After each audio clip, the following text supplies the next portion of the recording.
Supreme court के फैसले से मुअत्तल अरकान असेंबली को राहत मिली है। उनके मद्दाहों ने गाने बजाने और पटाखे जलाकर अदालत के फैसले पर खुशी का इजहार किया। अदालत से मिली राहत का बीजेपी अरकान असेंबली ने खैर मकदम किया। उन्होंने इसे जमहूरियत की जीत करार दिया।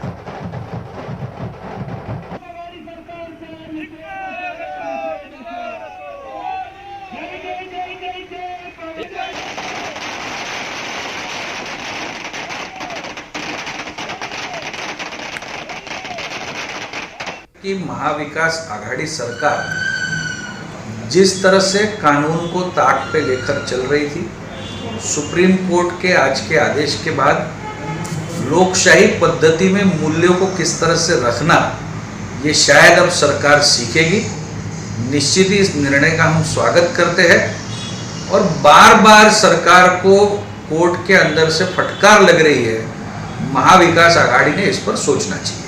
माननीय सर्वोच्च न्यायालय ने जिस प्रकार के आज आदेश दिए हैं, ये लोकशाही के जतन को और लोकशाही के मूल्यों को कायम रखने की एक परंपरा को सुप्रीम कोर्ट ने कायम रखी। मैं सुप्रीम कोर्ट का हृदय से तहे दिल से आभार व्यक्त करता हूं। और महाराष्ट्र की आघाड़ी सरकार, जिन्होंने बिन लोकतांत्रिक पद्धति से, बिन लोकशाही पद्धति से एक एक आमदारों को जिस प्रकार से निलंबित करने का, 12 आमदारों को निलंबित करने का काम किया, उसके मुंह पर एक चपराक दी है। लोकशाही के जतन का काम सरकारों का होना चाहिए, विधानसभा में और विधानसभा के बाहर भी। लेकिन आघाड़ी की इस सरकार जिस प्रकार विधानसभा में और विधानसभा के बाहर लोकशाही की हत्या कर रही है, सुप्रीम कोर्ट ने उसे सही जवाब दिया है। सर्वोच्च न्यायालय का हृदय से खूप खूप धन्यवाद। और ये आज 12 निलंबित आमदारांच्या विषयी दिलेला निर्णय हा लोकशाहीचा विजय असून पुन्हा एकदा महाविकास आघाडी सरकारचं त्यांच्या हुकुमशाही कारभाराला आणि प्रवृत्तीचं थोबाड फोडणारं हा निर्णय आहे। आम्ही प्रतिनिधित्व करत असलेल्या मतदारसंघातल्या लोकांना न्याय देणारा हा निर्णय आहे। केवळ आणि केवळ आम्ही सरकारच्या विरोधात बोलतो म्हणून अन्यायाने, गैर पद्धतीने, बेकायदेशीर पद्धतीने आम्हाला निलंबित करण्यात आलं। जितनी चद्दर होती है उतने ही पैर पसारने चाहिए।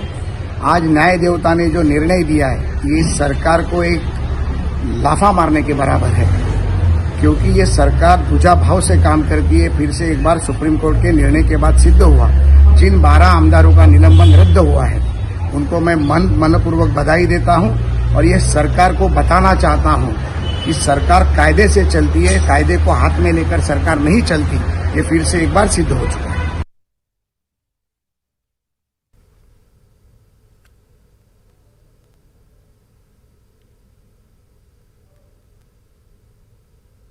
देखिए, सुप्रीम कोर्ट के इस आदेश का हम बहुत बहुत स्वागत करते हैं। सुप्रीम कोर्ट ने महाराष्ट्र सरकार के असंवैधानिक रवैये को एक प्रकार से इस निर्णय के माध्यम से थप्पड़ जड़ा है।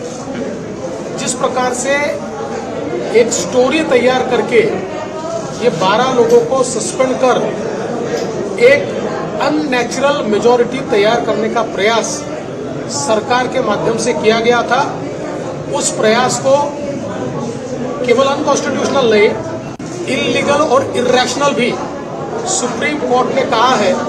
मुझे ऐसा लगता है कि इससे ज्यादा कड़े शब्द सुप्रीम कोर्ट इस्तेमाल नहीं कर सकता। सरकार को शर्म आनी चाहिए।